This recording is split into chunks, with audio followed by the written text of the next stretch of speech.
Bien-aimés du Seigneur, nous continuons notre marche vers Pâques. Nous sommes déjà dans la 3e semaine du temps de Carême.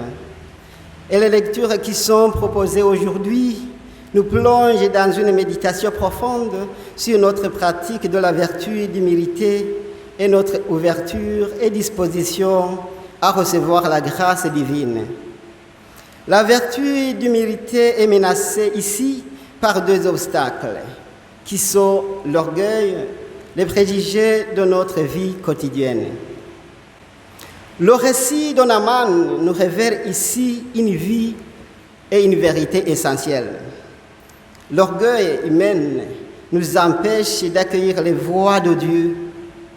Naaman, ce puissant chef militaire, cherche une guérison spectaculaire, mais le prophète Élisée lui demande un geste d'une grande simplicité, se laver dans le Jourdain. Dieu nous invite à l'humilité dans notre vie quotidienne et spirituelle. Nous attendons parfois des signes extraordinaires, oubliant que Dieu agit dans l'ordinaire de notre vie, dans la simplicité du quotidien. Dans l'Évangile, Jésus est rejeté par les habitants de Nazareth. Pourquoi? Parce qu'il leur rappelle que Dieu accorde sa grâce non seulement à Israël, mais aussi aux païens, comme Naaman et la veuve de Sarepta.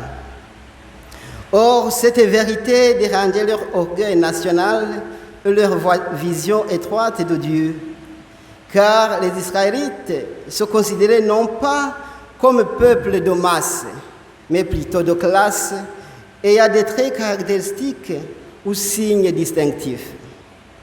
C'est cette catégorisation qui développait en eux l'endurcissement de leur cœur et les empêchait d'accueillir la grâce divine au même rang que les païens.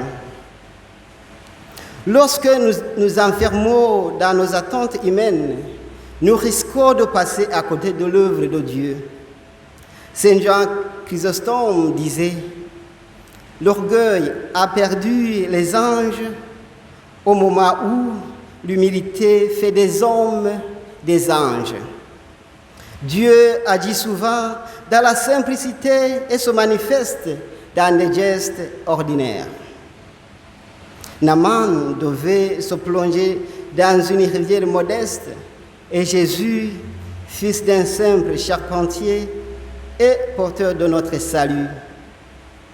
De même, aujourd'hui, la grâce divine nous atteint à travers la prière, les sacrements et les petites choses de notre vie quotidienne. Demandons au Seigneur la grâce d'un cœur simple et disponible, prêt à reconnaître sa présence dans notre vie quotidienne. Que cette Eucharistie nous aide à grandir dans la foi et l'humilité. Amen.